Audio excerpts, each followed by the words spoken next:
Good morning. It's Archdeacon Janet Griffith here at St. Mark's Church in Brantford, where we happen to be in the red zone of COVID right now. But it is still, no matter what else is going on, it is still Palm Sunday. And it is still the beginning of Holy Week when we come together to read the Passion narrative.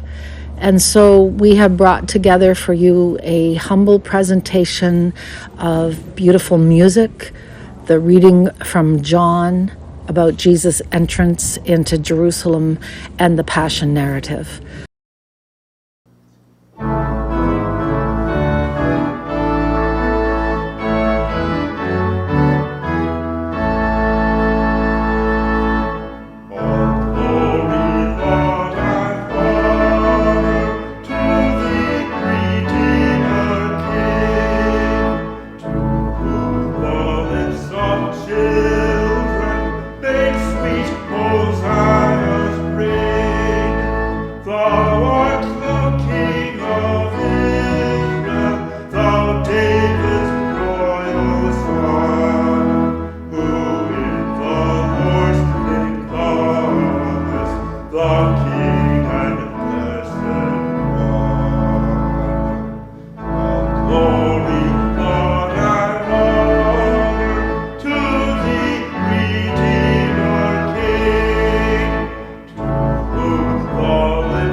The next day, the great crowd that had come to the festival heard that Jesus was coming to Jerusalem. So they took branches of palm trees and went out to meet him, shouting, "Hosanna! Blessed is the one who comes in the name of the Lord, the King of Israel." Jesus found a young donkey and sat on it, as it is written, "Do not be afraid, daughter of Zion. Look, your king is coming, sitting on a donkey's colt." His disciples did not understand these things at first, but when Jesus was glorified, then they remembered that these things had been written of him and had been done to him.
A dramatic reading of the Passion story. Then one of the 12, who was called Judas Iscariot, went to the chief priests and said, "What will you give me if I betray him to you?" They paid him 30 pieces of silver, and from that moment he began to look for an opportunity to betray Jesus. On the first day of unleavened bread, the disciples came to Jesus, saying, "Where do you want us to make the preparations for you to eat the Passover?" Jesus said, "Go into the city to a certain man and say to him, 'The teacher says, my time is near. I will keep the Passover at your house with my disciples.'" So the disciples did as Jesus had directed them, and they prepared the Passover meal. When it was evening, Jesus took his place with the 12. And while they were eating, he said, Truly I tell you, one of you will betray me. and they became greatly distressed and began to say to him one after another. Surely not I, Lord. He answered, The one who has dipped his hand into the bowl with me will betray me. The Son of Man goes as it is written of him, but woe to him by whom the Son of Man is betrayed. It would be better for him that he was not ever born. Judas, who betrayed him, said. Surely not I, Rabbi. He replied. You have said so. While they were eating, Jesus took a loaf of bread, and after blessing it, he broke it, gave it to the disciples, and said, Take, eat. This is my body. Then he took a cup, and after giving thanks, he gave it to them, saying, Drink from it, all of you, for this is my blood of the covenant, which is poured out for many for the forgiveness of sins. I tell you, I will never again drink of this fruit of the vine until that day when I drink it now with you in my Father's kingdom. When they had sung the hymn, they went out to the Mount of Olives. Then Jesus said to them, You will all become deserters because of me this night, for it is written, I will strike the shepherd, and the sheep of the flock will be scattered. But after I am raised up, I will go ahead of you to Galilee. Peter said to him, Though all become deserters because of you, I will never desert you. Jesus said to him, Truly I tell you, this very night, before the cock crows, you will deny me 3 times. Peter said to him, Even though I must die with you, I will not deny you. and so said all the disciples. Then Jesus went with them to a place called Gethsemane, and he said to his disciples, Sit here while I go over there and pray. He took with him Peter and the 2 sons of Zebedee, and began to be grieved and agitated. Then he said to them, I am deeply grieved, even to death. Remain here and stay awake with me. and going a little further, he threw himself on the ground and prayed. My Father, if at all possible, let this cup pass from me, yet not what I want, but what you want. Then he came to the disciples and found them sleeping. And he said to Peter, So, could you not stay awake with me 1 hour? Stay awake and pray that you will not come into the time of trial. The spirit indeed is willing, but the flesh is weak. Again he went away for the 2nd time and prayed. My Father, if this cannot pass unless I drink it, your will be done. Again he came and found them sleeping, for their eyes were heavy.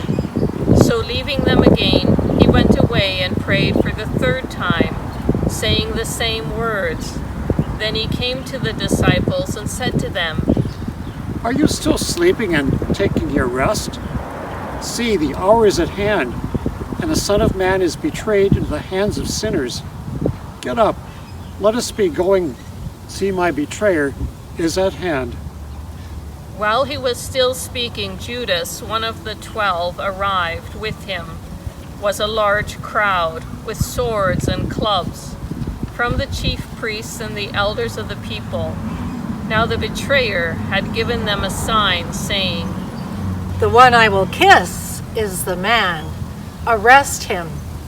At once he came up to Jesus and said, Greetings, Rabbi. and kissed him. Jesus said to him, Friend, do what you are here to do. Then they came and laid hands on Jesus and arrested him. Suddenly one of those with Jesus put his hand on his sword, drew it, and struck the slave of the high priest, cutting off his ear. Then Jesus said to him, Put your sword back into its place, for all who take the sword will perish by the sword. Do you think that I cannot appeal to my Father, and he will at once send me more than 12 legions of angels? But now then, the scriptures would be fulfilled, which say it must happen in this way. At that hour Jesus said to the crowds, Have you come out with swords and clubs to arrest me as though I were a bandit? Day after day I sat in the temple teaching, and you did not arrest me. But all this has taken place so that the scripture of the prophets may be fulfilled. Then all of the disciples deserted him and fled.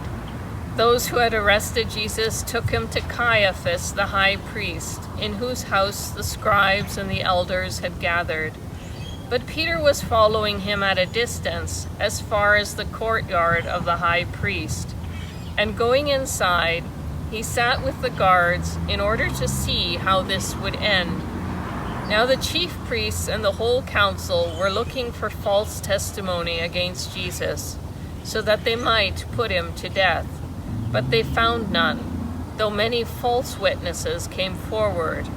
At last 2 came forward and said, This fellow said, I am able to destroy the temple of God and to build it again in 3 days.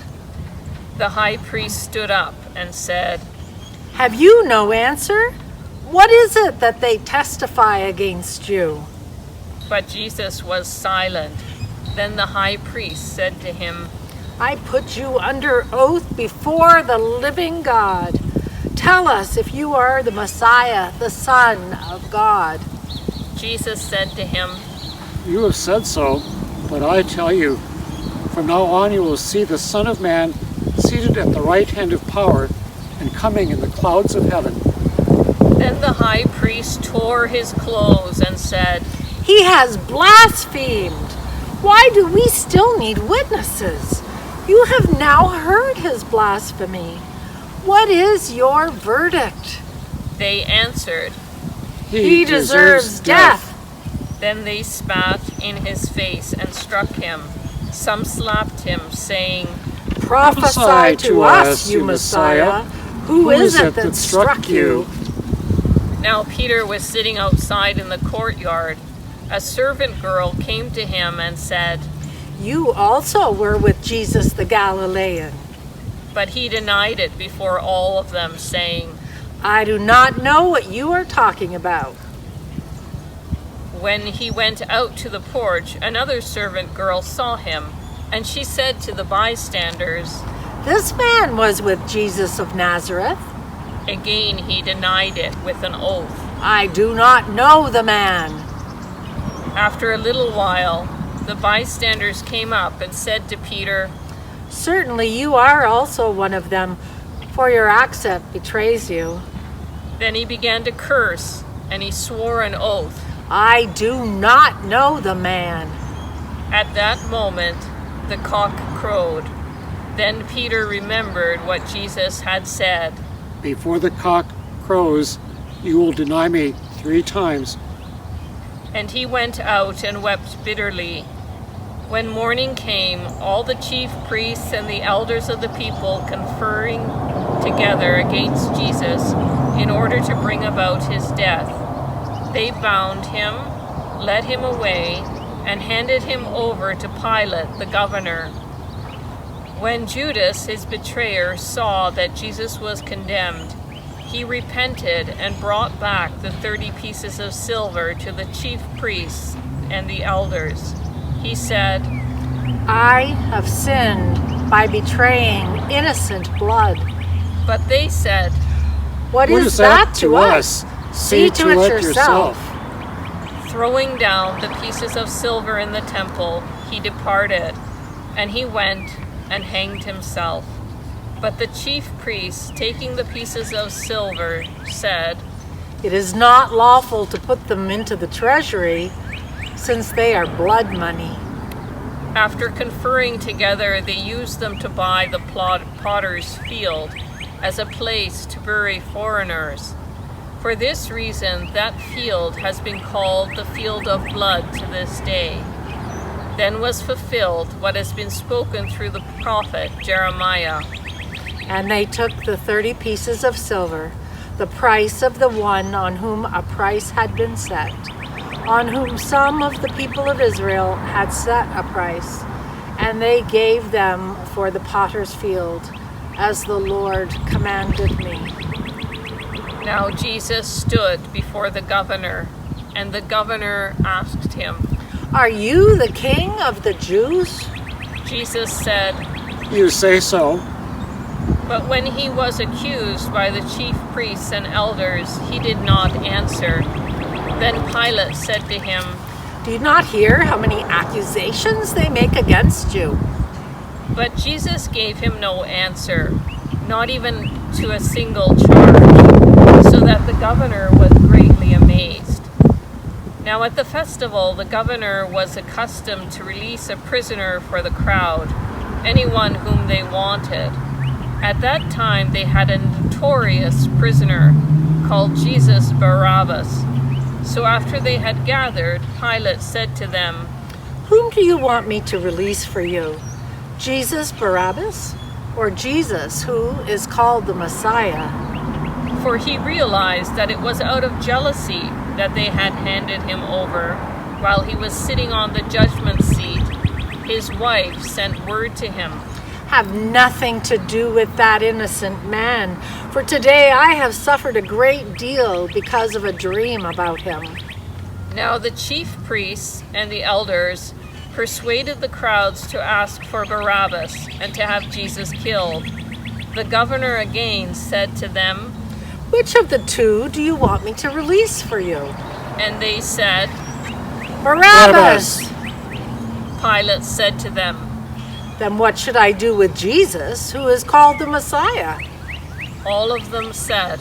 Let him be crucified. Then he asked, "Why? What evil has he done?" but they shouted all the more. Let him be crucified. So when Pilate saw that he could do nothing, but rather that a riot was beginning, he took some water and washed his hands before the crowd, saying, "I am innocent of this man's blood.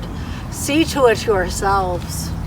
Then the people as a whole answered, "His blood be on us and on our children." So he released Barabbas for them. And after flogging Jesus, he handed him over to be crucified. Then the soldiers of the governor took Jesus into the governor's headquarters, and they gathered the whole cohort around him.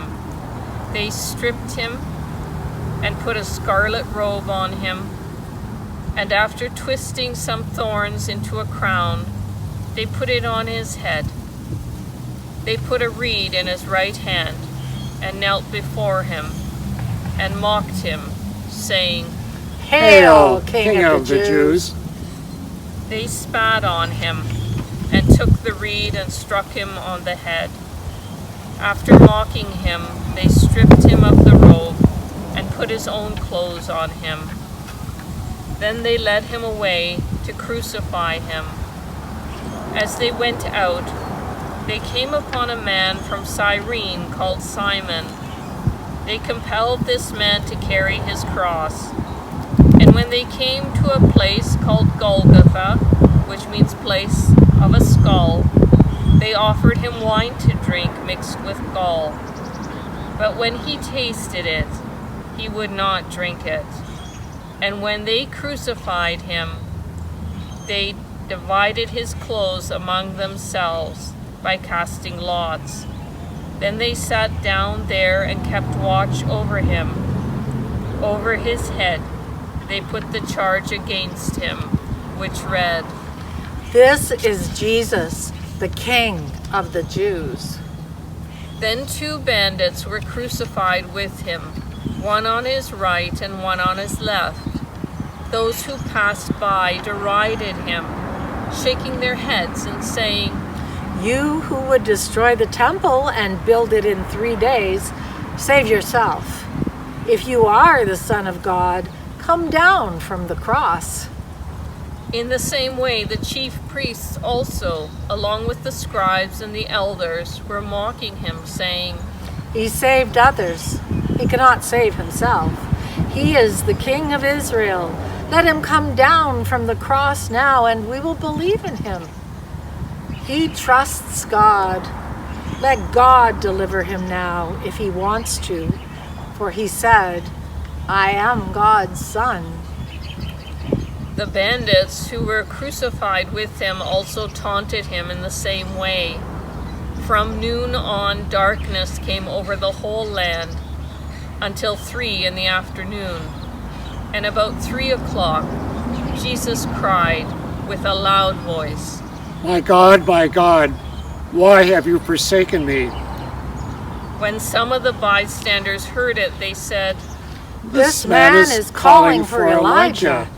At once one of them ran and got a sponge, filled it with sour wine, put it on a stick, and gave it to him to drink.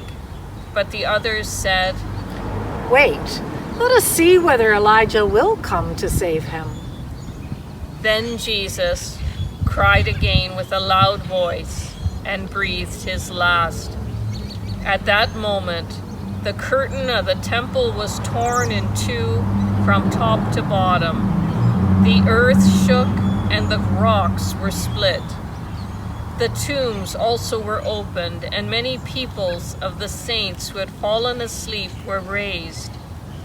After his resurrection, they came out of the tombs and entered the holy city and appeared to many. Now when the centurion and those with him who were keeping watch over Jesus saw the earthquake and what took place, they were terrified and said, "Truly, this man was God's Son." Many women were there also, looking on from a distance.